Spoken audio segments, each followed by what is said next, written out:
You ever have one of those days where the world just decides it's going to notice you, no matter how hard you try to stay invisible? Yeah, that's how it started for me, Emily Carson. And let me tell you, nobody comes to a place like Camp Fallon looking to stand out. Especially not some single mom from Reno in a pair of khakis, hiding in plain sight behind a stack of broken cinder blocks. But there I was, morning sun burning down on my neck, doing what I always do, fixing things that other people break, just hoping I could finish before anyone started asking questions. Thing is, when you're the only civilian contractor at a Navy SEAL training range, you learn real quick how to keep your head down. The rules are simple. Don't make noise, don't get in the way. And whatever you do, don't let them see you flinch. I'd been on enough sites in the last 6 years to know that the fastest way to trouble is letting someone catch you looking scared. So when the gunfire started popping off behind me, I just kept working, measuring, marking, smoothing mortar across the cracked wall like I'd done 100 times before. That rhythmic bang and echo. Honestly, it was just background music by now. But somebody did notice. Logan Holly, the chief. He watched everything, arms crossed, boots dug into the Nevada dirt, looking like he could spot a mouse in a sandstorm. Guys like him, you can't hide from, not really. I felt his eyes on me while I double-checked blueprints, scraped concrete, fixed what I could, ignored what I couldn't. That's the thing about men like Logan. They know when someone's out of place, but they also know when someone's got a reason for it. I wasn't just another contractor blowing through on a temp gig. I moved like I belonged because, well, after years of picking up the pieces someone else left behind, I'd earned the right to stand on my own 2 feet. There's always some joker in the bunch, you know what I mean? Petty Officer Bram, probably fresh out of high school, cracked a joke as I lugged a sack of mortar across the range. Careful, she might replace one of us. His buddy laughed, but Logan didn't. He just kept watching, like he was waiting for me to prove him right, or prove him wrong. I let the comment slide. I've been underestimated by bigger, meaner men than Bram. Didn't bother me then. Sure wasn't gonna bother me now. Truth is, every bolt I turned, every wall I fixed, was just one more piece of my life I'd put back together since my ex walked out. Took everything but the tools. And I was damn glad for that. My hands worked fast, steady, even when the drills picked up, dust rising like a storm, sweat running down my back. That's when Logan walked over, quiet, slow, crouched beside me. "You've got a good grip," he said. Not a compliment, not a challenge, just an observation. "Been doing this long enough," I told him, not bothering to look up. He checked my line, nodded, told me it was perfect. I didn't need the validation, but I took it. Then, boom. The world shook, just for a second. Training explosive went off too close, debris flying. Concrete chips peppering my boots, a slap of hot wind across my face. Instinct kicked in before panic did. I ducked, arms over my head, coughing through the dust. And then a strong hand yanked me behind a pillar. "Logan, you okay?" he asked, like it was the most natural thing in the world. I hesitated, hands still gritty with cement. "You're serious?" I asked. He just nodded, slow, patient.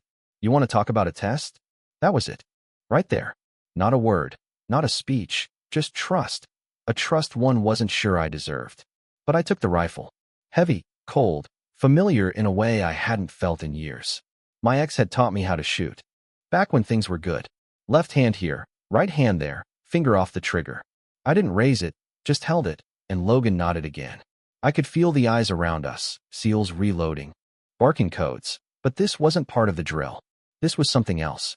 Later, when the dust settled, Logan told me about Afghanistan, about the kid with the rifle. The way you learn to trust calm over chaos. Maybe that's what he saw in me, I don't know. All I know is I handed that rifle back and asked, "You don't just hand these out, do you?" He smiled, barely. "Only when I'm sure they won't drop it." I laughed, sort of. "Chief, not exactly special ops." He said, "Maybe not. But you didn't scream. You didn't run. You moved like someone who's been under pressure before." That night, I stayed late to finish the wall. Sweat running down my arms, Logan watching from a distance. He asked if I always worked through dinner. "Only when someone sets off explosives near my project," I replied. We talked about building things that last, about fixing what others break. You ever notice how a conversation with the right person can make all the noise fade away? That's what it felt like. Like for the first time in years, I was actually being seen, not just noticed. Next day, the drill started again, closer, louder, wilder.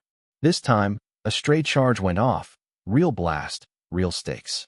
Concrete flew, a sharp sting across my arm, but I didn't freeze. Logan pulled me behind cover, handed me that damn rifle again. I didn't even ask why this time, just held it. Let the weight settle in my hands. A junior SEAL spotted us, raised an eyebrow, but Logan waved him off. "She's fine," he said. And for once, I believed it. Later, over chow, Logan finally explained. "It's trust. I don't hand that over unless I believe the person holding it won't do anything stupid." We swapped stories, his about Rios, a lost teammate. Mine about my daughter, about walking out, about rebuilding. He told me I was strong for leaving. I told him he was strong for staying.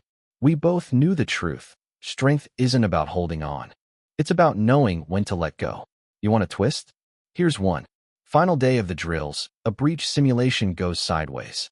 Contractors trapped under a collapsed shed, smoke everywhere. Chaos on every side. SEALs too far to help, radios jammed. I didn't think, just ran, dragged two grown men out of the wreckage, blood on my jeans, lungs burning, but I didn't stop. Didn't care about protocol. Just did what had to be done. Turns out, the whole thing was caught on drone footage, broadcast straight to command. Logan saw it, the officers saw it. And suddenly the woman nobody noticed was the one everyone was talking about. Commander played the clip at debrief, called it courage. Everyone clapped. Logan didn't. He just gave me that look, like I'd passed a test I didn't know I was taking. Afterward, I could have packed up, moved on, found another wall to fix. That was my pattern. Fix, finish, flee. But this time, I hesitated. Logan noticed. He handed me an envelope. Official invitation to join SEAL civilian shadow training. "You already passed the toughest test," he said. "Reacting under pressure." I laughed. "I'm not military." He grinned. "Neither are most people until they have to be."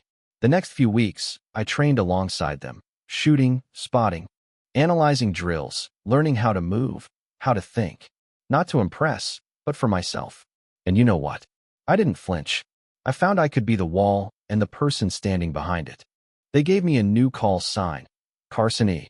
Not an award, not a title, just proof that sometimes what makes you strong isn't what you carry, but what you choose to lift up again and again. 3 months later, I stood on a Navy transport, gear slung over my shoulder, flying out with Logan's team. When the turbulence hit, I didn't blink. When someone handed me a sidearm, I checked the safety, nodded, and moved on. Nobody asked if I was scared. They knew the answer. I wasn't there to fix what was broken. I was there to help something last. So yeah, maybe all it takes is one moment. One person who trusts you. One choice not to run. I walked into Camp Fallon a contractor. I left a hell of a lot more. Sometimes, courage is just patching one more crack in the wall. Sometimes, it's running through smoke when everyone else freezes. And sometimes, it's letting someone hand you a rifle and choosing, finally, not to drop it. Now, you tell me, what would you have done? Would you have run, or would you have stood your ground? Is courage about fixing what's broken, or building something new out of the wreckage? Drop your thoughts below. Let's talk about what makes someone a survivor, and what it means, in the end, to really belong.